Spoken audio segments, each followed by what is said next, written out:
Friend, মই এটা সুন্দৰ কচুৰ পাতেৰে, এয়া কচুৰ পাত সকলোৰে ঘৰত থাকে। এই কচুৰ পাতেৰে এটা কেনেকৈ সুন্দৰ ৰেচিপি এতিয়া বনাব পাৰি মই দেখাই দি আছোঁ। এইটো মই ভালদৰে ধুই চাফা কৰি অকণমান পানীটো শুকাই ৰাখিছোঁ। বেচন লাগিব, অকণমান আমচুৰ পাউডাৰ দি দিম মই, কাৰণ সেইটো কচুৰ পাতটো ধৰিবও পাৰে, কিন্তু এইটো কচুৰ পাত নধৰে।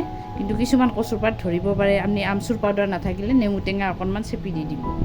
আৰু এয়া জলকীয়া, এয়া নহৰু, নিমখটো আপুনি সোৱাদ অনুযায়ী দি দিব। এই অকণমান গৰম মছলা, এইটো ঘৰতে বনোৱা গৰম মছলা। এই অকণমান আজৱাইন, এইখিনি আজৱাইনখিনি দি দিয়া হয় এইটো হজমৰ কাৰণে। আৰু এইখিনি হালধি হয়, হালধি পাউডাৰ এইটো। অকণ পানীৰে এইটো ভালদৰে এটা পেষ্ট বনাই লওঁ।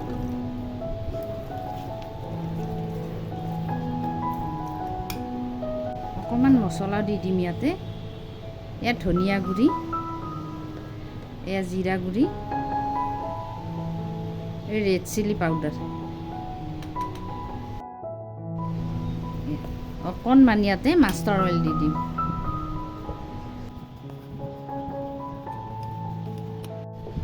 এয়া কচুৰ পাতখিনি দেখি কিনে এইখিনি এইটো বস্তু উঠাই দিব লাগিব।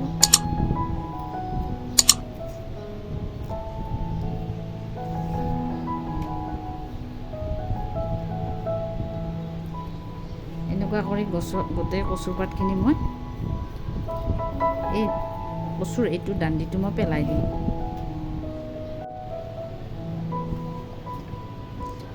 এয়া পাত এনেকৈ লৈ ল'ব লাগিব আৰু হাতেৰে কৰিব লাগিব এইটো।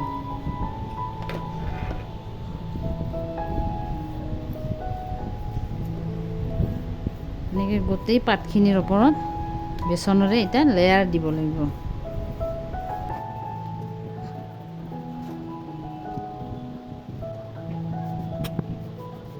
ইমান ডাঙৰ পাত থাকিলে ডাঙৰ কৰি কৰিব পাৰে। মোৰ বেছি ডাঙৰ পাত নহয় বাৰু। কচুৰ পাতকেইটা ডাঙৰ হ'লে বেছি ডাঙৰ হৈ যাব।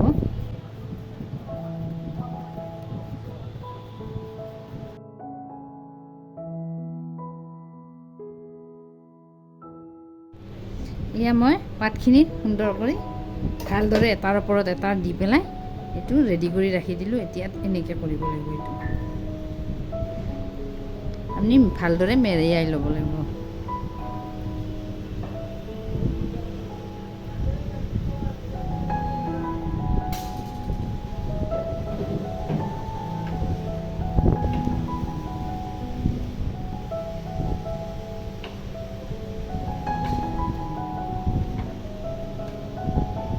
এইখিনি এনেকৈ সোমাই দি দিব লাগিব।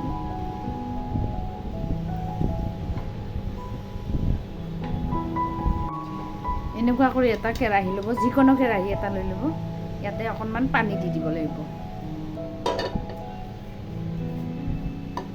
এয়া মই পানী দি দিলোঁ। পানীৰ ওপৰত এনেকুৱা এখন ঢাকনি কিবা এখন প্লেট দিলেও হৈ যাব। এনেকৈ দি দিব। এইটো গৰম, এনেকৈ এইটো মই এতিয়া গৰম হোৱাৰ কাৰণে অলপ সময় ৰাখিম। এই পানী গৰম হৈ গৈছে। এয়া এখন প্লেট দি দিছোঁ মই।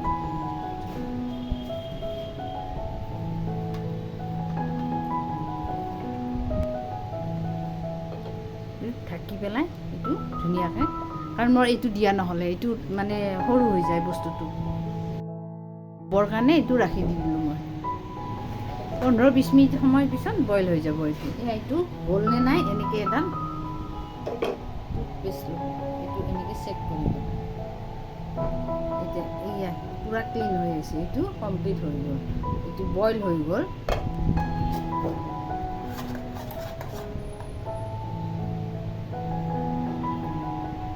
অকণমান এইটো ঠাণ্ডা হোৱাৰ পিছত মই পিচ কৰি দেখাই দি আছোঁ।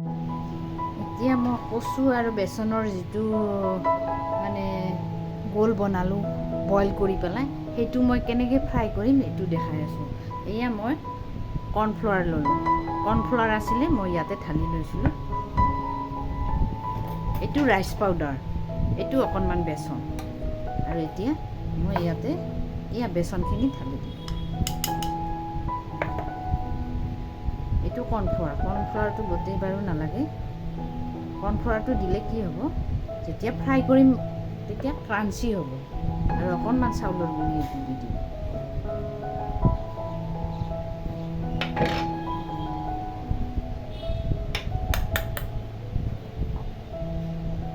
এয়া হালধি পাউডাৰ দি দিছোঁ অকণমান, এইটো আজৱাইন অলপ দি দিছোঁ। নিমখটো আপোনাৰ তাত মই ৰোলটো বনোৱাতে দি দিছিলোঁ, আৰু অকণমান মই ইয়াতে দি দিছোঁ। ভালদৰে এটা মই ঘোল বনাই লওঁ।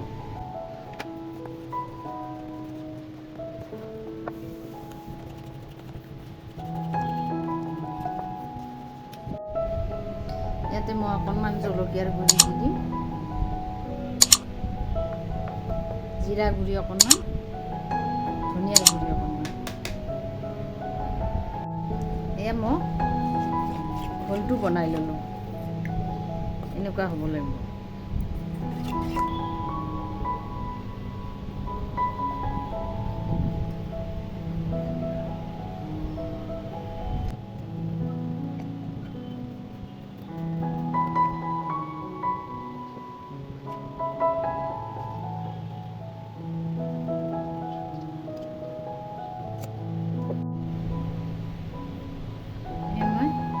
ভালদৰে পিচ কৰি লৈ ল'লোঁ কাটি পেলাই।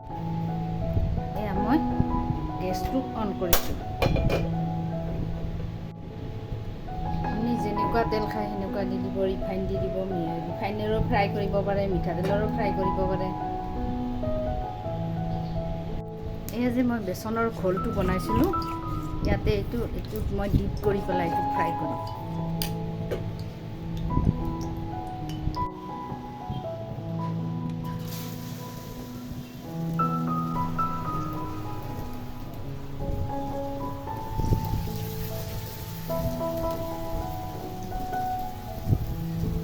আপুনি তিল দিব পাৰে, সেইটো আৰু ক'লা জিৰাও দিব পাৰে, চব দিব পাৰে, নিজৰ নিজৰ সোৱাদ অনুযায়ী দিব পাৰে। আৰু